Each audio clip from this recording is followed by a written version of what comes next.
everyone, this is Kevin Brenning. Thanks for joining me. In this video, I'm going to talk about some breathing strategies and some restorative poses that are going to be conducive to our long-term health. When we think about kind of a stressful situation or maybe finals week is approaching and we get lots of sympathetic nervous response, our heart rate goes up, our breathing rate goes up, our state of muscle contraction is a little bit higher overall. You can kind of picture my elbows and my shoulders come up towards my neck, towards my ears, and we get this sense of tightness and anxiety. If we can find some poses that serve to still or create length in tissues and kind of relax, right? This sensation of body-wide relaxation, which includes our breath rate, our heart rate. That's going to upregulate our parasympathetic response, which is our rest and digest. And if we have a balance between our sympathetic fight or flight response and our parasympathetic response, the rest and digest, those two are always competing with each other, or rather, that's the wrong word, they are always seeking a state of equilibrium. And too often, I think, especially as chronic stress begins to take a hold of us, particularly maybe in the coronavirus situation, we have an imbalance of the fight or flight anxiety state.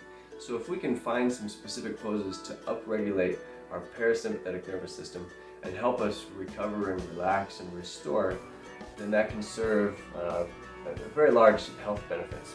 So we can do that through some breathing ideas, and you've probably heard of it before, but if our diaphragm tucks up under our ribs and it makes this big concave shape, and when that contracts, it creates a negative air pressure, and that allows us to breathe in. And when that eccentrically contracts, the shape of our diaphragm having pulled down, it goes back up and we push air out. We have this positive pressure ventilation on the way out. But if we can specifically recruit our diaphragm to pull down, what happens? There's a direct fascial connection, meaning there's connective tissue that attaches to our diaphragm that goes into our lung space, and it ties directly into specifically the pericardium, or the outer layer of the heart.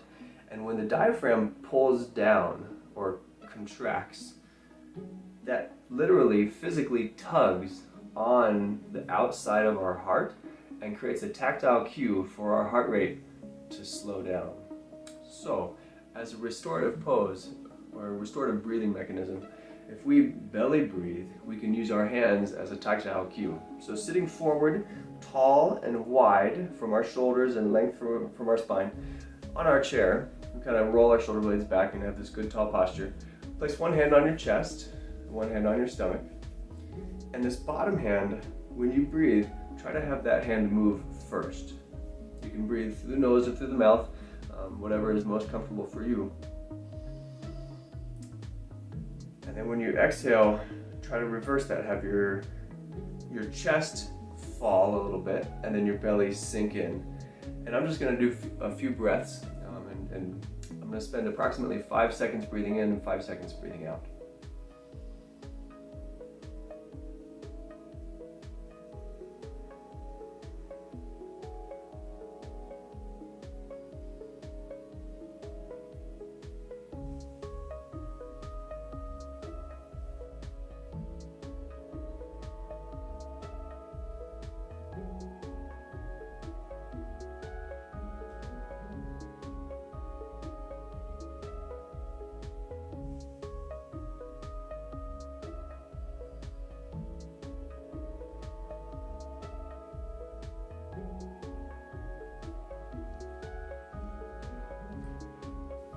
So by using our hands, we get a tactile sense of which hand is moving.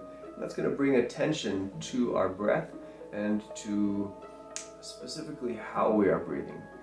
And if you just do a couple breaths, if you feel like a state of anxiety or stress approaching, or maybe you're already there, you should feel your heart rate start to come down.